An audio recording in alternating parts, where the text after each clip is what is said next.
Thanks, Wonder Woman. Poor Parasite. Poor Parasite? That creature was a superhuman leech and a dangerous criminal. Perhaps, Diana, but he was still a living being. And I hear a heartbeat.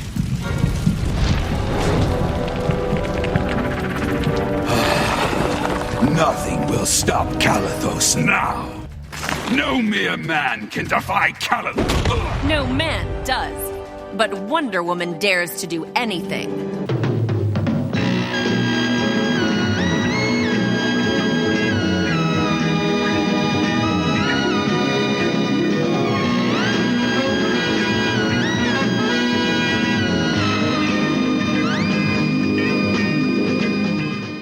Exclusive video of the worst terror attack on England's soil, narrowly averted by the JLA. Rapid deployment of the League against the so-called Napalmettos contained the incident to a 4-block radius. The amazing Amazon was dripping with the orange gunk as she wound up her lasso. President Lex Luthor spoke with the Trinity after the event, suggesting the attack clearly originated from Korak. Wonder Woman argued, "The device and the biochemical compound it animated bear all the traits of Professor Ivo's work, Mr. President. The League is searching for him as we speak, but he has no connections to Korak." Luthor thought otherwise. "Mr. President, are you proposing a preemptive strike without any solid proof that Korak is guilty of terrorism? International law and the UN Charter forbid unprovoked attack against a sovereign nation." Luthor insisted the League check out the Middle Eastern country, and all but requested the assassination of President Barat. Wonder Woman was disgusted, for despite Barat being the most horrific of dictators, she refused to disregard international ethics. The League brought in Ivo, but the news still hyped the terrorist threat. Even Lois Lane fell for it, buying cases of olive oil in the event of another Napalmetto attack. The Trinity again were invited to a briefing at the Oval Office. Luthor was still pushing his agenda against Korak. Princess Diana once more noted, "With respect, UN inspectors have found no evidence of WMDs in Korak, sir. We can't establish a clear connection between Ivo and Barat. There's no impending threat. America sets an example for the international community. If we attack without verifiable evidence, it sends a message to the world that diplomacy is a farce and peace has failed. Is that what America believed?" Diana disappeared mid-sentence. Superman wondered where she went. "Home. Don't worry, a bureaucratic snafu. Her diplomatic papers just needed to be reworked. Nothing to be alarmed about." You see where this is going? Army Special Forces, disguised as Gotham PD, prevented protesters from reaching a cowardice rally until Batman busted some heads. He disappeared too. Superman heard protests from around the world against Luthor's march on Korak, but the president pleaded, "They don't have all the information. They don't have our reports. I hear them, but I can't listen to them. It's a luxury I don't have right now." Luthor continued to bang the patriotism drum and preach about his duty to protect the people. And where did Superman get off questioning me?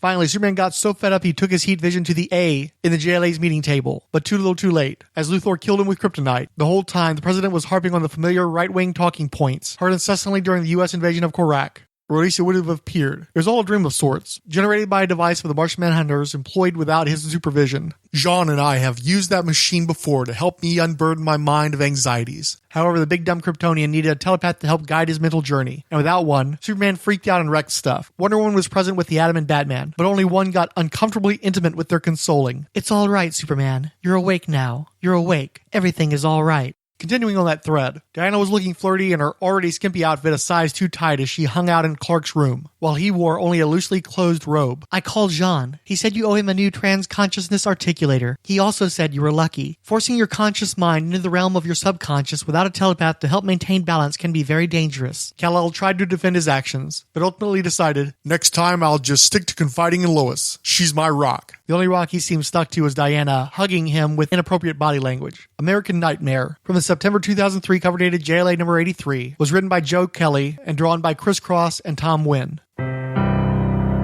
Welcome, fans of the Justice League universe. My name is Sam. This podcast focuses on the Warner Brothers movies that are part of the DC Films Justice League universe. Each episode of the podcast includes my analysis of a particular scene, and over time, I'll make my way through each movie. I love the depth of meaning in these films and all the subtle touches, and I love discussing them with other fans. I'm going to be moving scene by scene through the entire masterpiece that is Batman v Superman: Dawn of Justice. I will also try to find time to include episodes focused on Man of Steel, which is another movie that I greatly appreciate and love analyzing. The Steel Fang and his gang were getting up to extra heavy-duty hijinks in Gotham City, so Batman called Wonder Woman for help. Diana figured it was at least partially an excuse for the pair to talk about their developing feelings towards one another. After all, they'd shared a strangely passionate kiss before dying not so long ago. When a goon called out for them to get a room already, Diana asked Batman to be gentle as he tormented the mouthy dude into silence. Back at the JLA watchtower on the moon, Diana and Faith discussed the kind of love Dawn had for Manitou Raven to rebuild their life 3,000 years in the future. Faith turned out to be a romantic, but wasn't very good at love. Diana confessed, "I've met Aphrodite. It sort of tarnished the romantic ideal." Faith thought Diana might have had a thing with Superman, which made Diana laugh. "Oh, I'm sorry."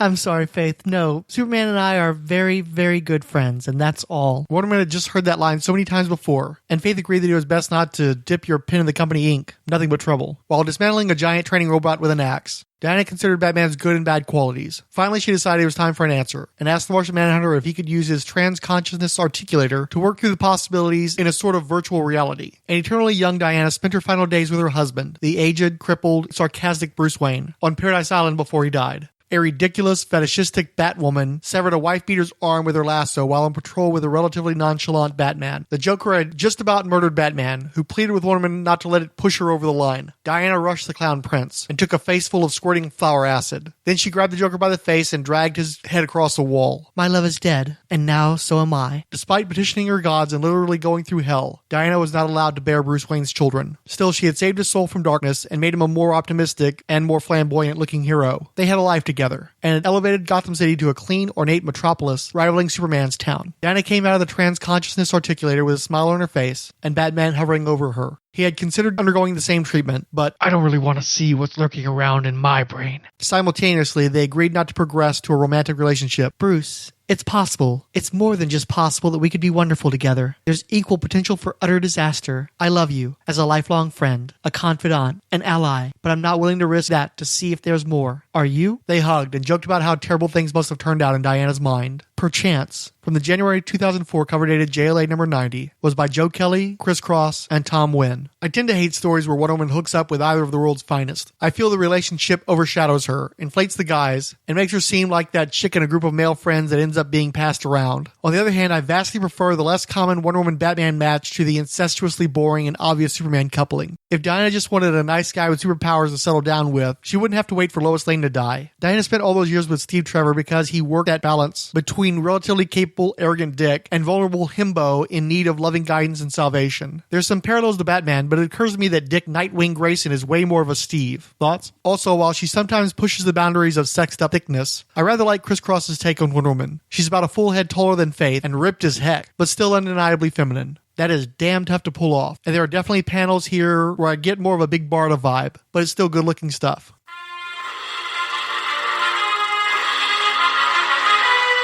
With his army of evil on the march, Bird Megatron appears to have time on his side.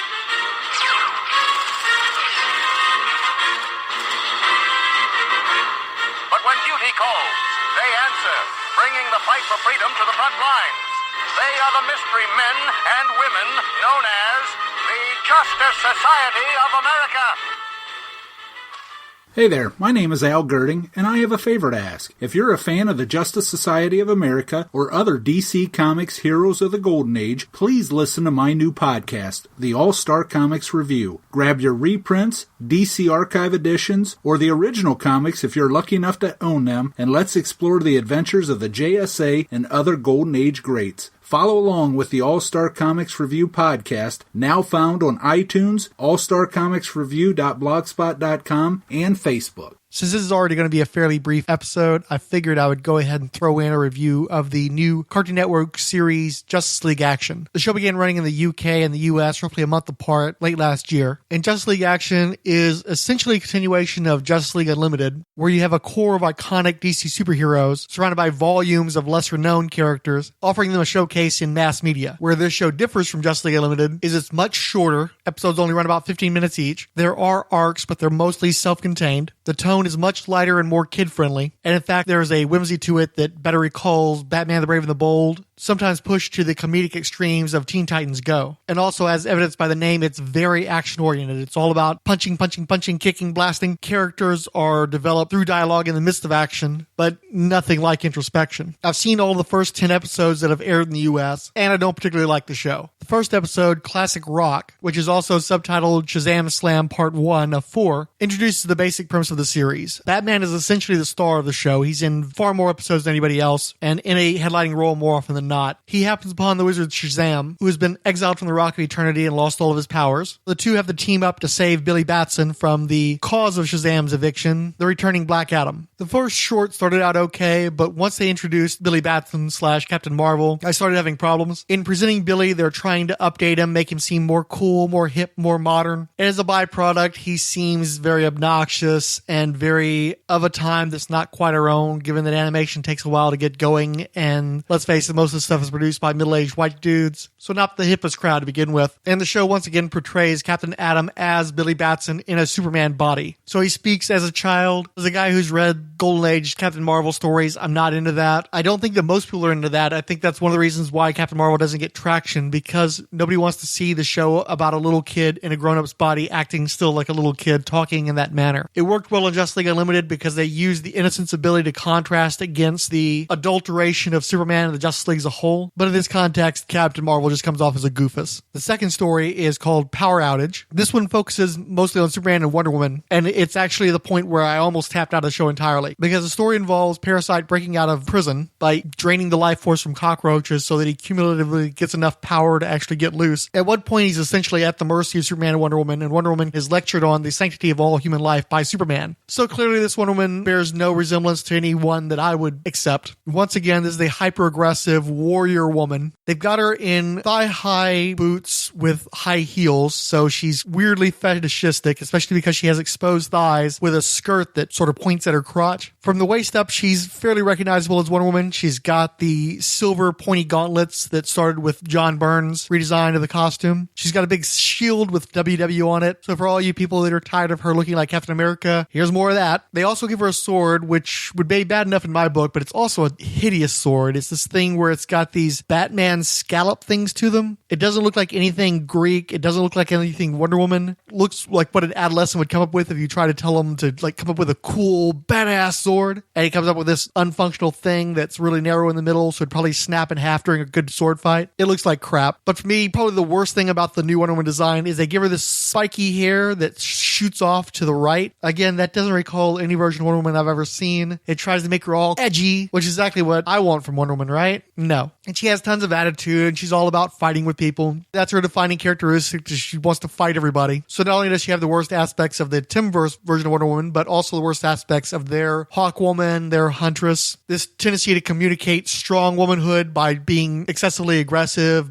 violent. It's so tiresome. Not what we need from Wonder Woman. And it's just so lazy and such a shortcut to actually developing her character. She's fairly off-putting, so it's probably for the best that she also figures the least of the three in these cartoons by a wide margin. In the first story, the 7 enemies of man are represented as Jinn, which is an old school way of just saying genie. They're evil genies, and one of the evil genies possesses Parasite and basically becomes the Martian Manhunter villain Furnace, who appeared in, appropriately enough, the Joe Kelly run of JLA. Besides looking like Furnace and having the same plan as Furnace to erupt a bunch of volcanoes to make it more to his liking as a fire being, they actually even bring in John Jones for the story. In fact, he plays a key role because this Jinn has Amazo's ability to not only match the Justice League's powers, but actually absorb them into himself and manifest them. So when he fights Martian Manhunter, he absorbs his weakness to fire and ends up with a raging case of supernatural fibromyalgia or something. It's an okay story with a super obvious ending, but besides hating how Wonder Woman's portrayed, I'm also not a big fan of their Martian Manhunter nor the voice that they use for that character. The third story is Night of the Bat, which we've seen a number of times. I think most recently in the Batman Brave and the Bold, where Batman gets possessed, turns evil, and has to fight the rest of the Justice League. Despite having no powers, he's fairly easily overcoming a lot of them. Booster Gold has some cute moments, nowhere near as cool as his spotlight back in Justice League Unlimited. It's an amusing little tangent in a story that's really about Green Arrow and the Justice League finally stopping Batman. The fourth and final part of Shazam Slam, a bait and switch, involves Superman, Batman, and Wonder Woman battling the Jinns, Abnegazar Wrath, and Nyorlath.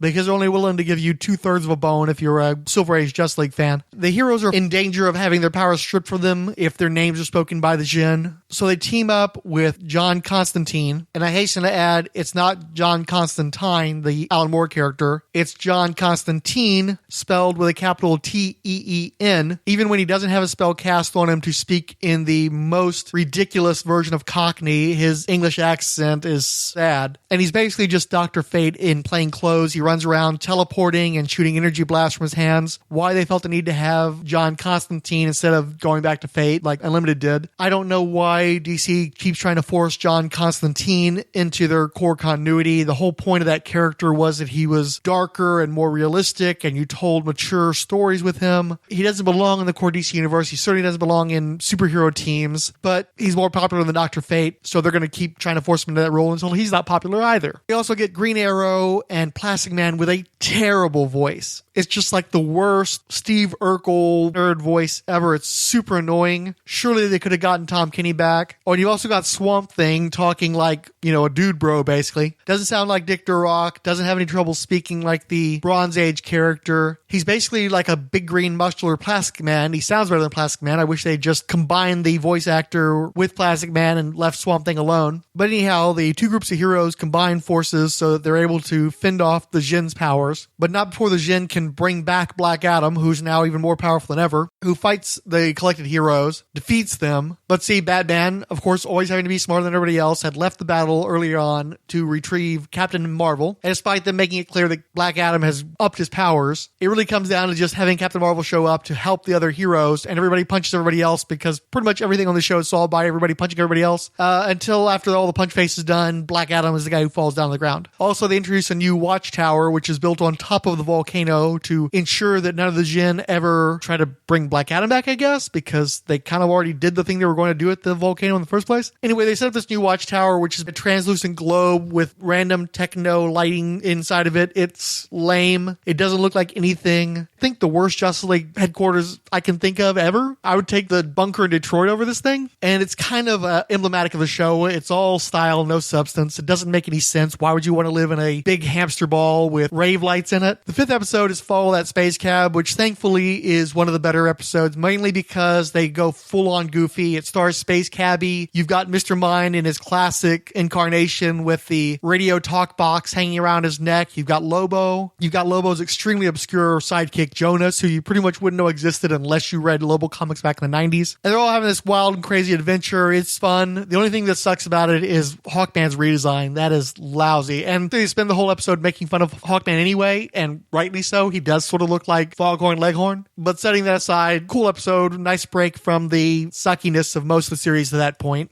And it's interesting because I think the series' high point so far is the next episode, Nuclear Family Values. Perhaps unsurprisingly, it was written by Paul Dini. In fact, they were both written by Paul Dini. And this is entirely a Firestorm showcase. And it's one of the best representations of the Nuclear Man I've ever seen, certainly in mass media. It's very faithful to Jerry Conway's original conception of the characters. They also bring in the goofball outsiders villains, the Nuclear Family, who are also portrayed very well. And even get Stephen Tobolowsky playing Professor Stein, which is great fun, especially if you're a fan of Tobolowsky's enormous oeuvre of character roles, probably most famous for Groundhog Day and Memento. Paul Dini also wrote the follow-up episode Zombie King, the Justice League Dark episode. It's got John Constantine, Zatanna, Swamp Thing, all battling Solomon Grundy and an army of zombies. This one I wasn't into. I actually was having trouble paying attention to it. I didn't watch these episodes in order, and it was getting late. That might have been contributing factors. And I did like some of the bits they did with Zatanna, particularly how they have her using traditional stage magic gimmicks, but amped up. Gives her a little bit more of a hook as the stage magician superhero. But I was still annoyed by Swamp Thing still essentially being Plastic Man in that one. The 8th episode is Galaxy Jest, in which Mongol kidnaps the Joker in an attempt to have him play comedian to his army of warriors who are on a giant starship instead of Warworld. And like Mongol's whole thing in post-crisis has been being on Warworld, so why would you give him a starship? It's mostly about the Joker and Batman. Mongol is awful in his rendition. I'm not a fan of the way Mongol's been handled in recent decades, and here he's rendered monosyllabic. I know they did that with Young Justice. I don't think he spoke at all in Young Justice, and he was just a brute, or maybe I'm confusing him with Despero. Matter of fact, I pretty confident I'm confusing with Despero. So this is officially the worst version of Mongol ever, and it's another big punch out. It's not funny. The only good thing is you do have the classic Batman the Animated Series voice actors. Kevin Conroy is Batman, Mark Hamill is the Joker. But to some degree, that actually makes it worse because it makes you want to plug into the story, but the story is so pale in comparison to what these guys usually work with, the quality of the scripts they usually work with. Following that was Timeshare, which is a team up between Batman and the Jaime Reyes version of Blue Beetle against Kronos. And it makes, again, blatant reference to Batman the Animated Series, but in this instance, it's amusing. I'm not really won over by the Jaime Reyes Blue Beetle in general, but especially in this episode. I didn't catch any of the episodes they appeared on Batman Brave and the Bold, so I don't know if he was better there. It's okay. I also didn't care for Kronos' voice, and given that the Atom doesn't really have much in the way of villains, I kind of want Kronos to have a decent voice. Plus, the obvious thing to do is to have him sound like Richard Nixon. They don't do that. The last of the episodes I've seen so far is Under a Red Sun. This one seemed to want to be an episode of Superman the Animated Series so hard. It's about Superman teaming up with Big Barda against Steppenwolf. It all takes place on alien worlds and involves Jack Kirby's creatures. This was one of the episodes I watched late in the night after I'd gone through most of the rest of the shows, so I didn't give this one much of a chance. I actually tuned out for good chunks of this one. It might have been better than I'm giving it credit for. It seemed like it was okay. I just didn't care at that point. So I guess what I'll do is I'll let another 10 episodes of the show queue up, and then I'll probably gripe about those too. But given that I've heard estimates of them having produced somewhere between 36 and 59 segments of this show, sight unseen, I'm not exactly holding out hope that things are going to get better. I'm just going to have to hope that there are more Paul Dini episodes in the waiting. Welcome to Lasso of Truth, a podcast about Wonder Woman.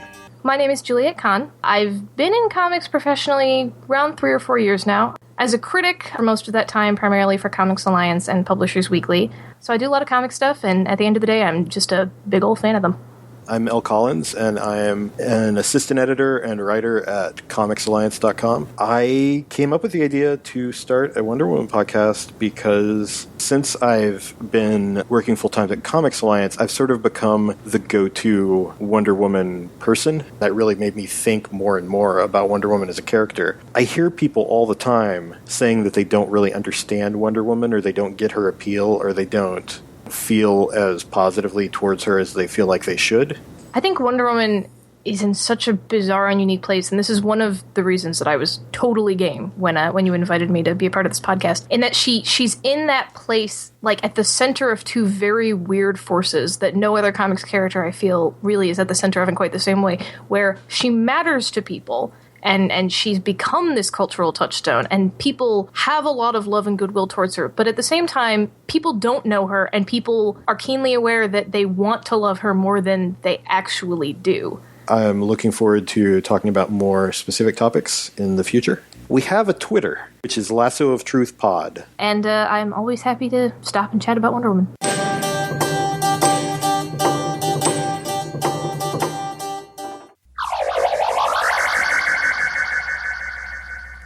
Wondrous words rang out from the 108th Sage, Ali Batts, Amsel Van Canterbury, Ange, Between the Pages, Blue Girl, Brian Kim, Brody's Kitchen, Captain Cupholder, Coffee and Comics Blog, Comic Reflections, Comics in the Golden Age, David Golding, DCU Movie Page, Diane Glover, Dr. G Nerdologist, Ed Moore at Indie Comics Fan, Marvel in the Bronze Age, Teal Productions, and Miskatonic, Eli, Emery Knilmz, Inigo Montoya, Felipe Alves de O, Firestorm Fan, Hulkling All Yeah, Jeffrey Brown, Joseph Crawford, Justice's First Dawn, Keith G. Baker, Madeline Clarkson, Mario Luther Lang, Martin Gray, Matches Baloney, Michael Chambel, Miltoner, Min, Nedhead, Nicole, Nora Crest, Out of the Fridge Podcast, Pietro Blacksimoff, Rad Adventures Podcast Network, Randy Caldwell, Reggie, Richard Field, Ricardo at Ricky Ricardo 89, Rob at Speculum Fight, Ron BMOC Utley, Ronnie Casole, Ryan Daly, Silver and Gold Podcast, Siskoid, Slangwood Resists, Style Icon, Talking Wonder Woman, Tony Acero, Trekker Talk, Warlock Thanos Podcast, Warlord Worlds Podcast, Wonder Woman Warrior for Peace Podcast, We're All Monsters, Xenozoic Xenophiles, and Yul R. Espinoza.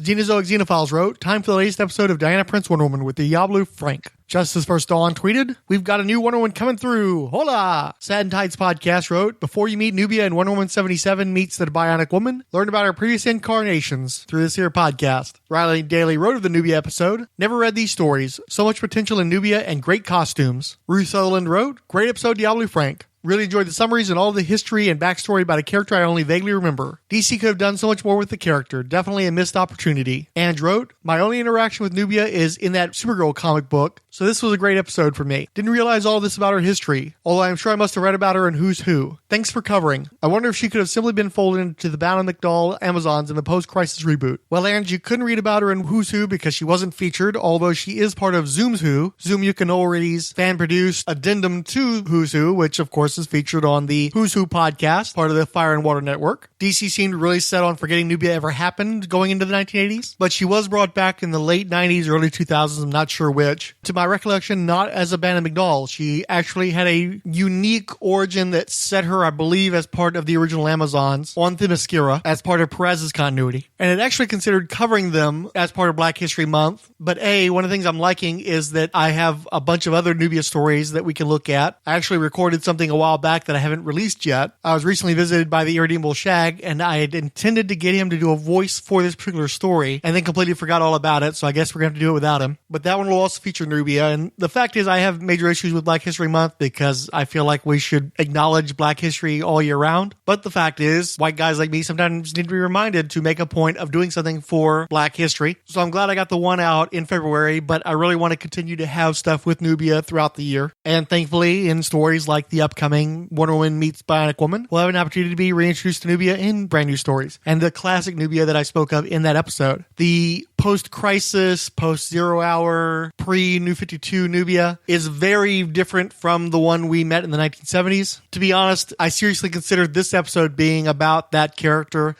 And then I went and flipped through her appearances and was reminded that those are some of the worst stories from a particularly bad period of Wonder Woman series. And I just didn't really want to. So we're definitely going to get back to that, and I'm sure we'll get back to it within this year. But I'm not in a big rush. Finally, Martin Gray wrote, this should be fun. That heartless archenemy of evil Nubia, well, that makes no sense. Surely someone who hates evil isn't heartless. Mars all, I could see that. The worst bit of any of these stories was that Dinah was reminded of someone by her black roommate because all black people look the same. Gee, did her Asian UN roomie remind her of Egg Foo? Hippolyta messing with Dinah's head was unforgivably selfish. It took years before any writer addressed that, but I'm glad they finally did. Oh, and an episode chock full of hilarious voices, the Amazon chorus was the best thing ever. Thank you, Martin, and I did notice you spelled that CHOC chock full. I see what you did there. Wonder Woman is the copyright of DC Comics Entertainment. This is a non-profit fan-produced podcast. No infringement of any copyrights are intended, and where copyrighted material appears, it is believed protected under fair use. If you enjoy the show, please feel free to leave a comment on the Diana Prince is the New Wonder Woman blog, the Rolled Spine podcast blog. Write to me at emailofdiabolu@yahoo.com, featuring 2 underscores, or just hit me up on Twitter at Commander Blanks or at Rolled Spine. Thank you for listening, and have a wonderful week.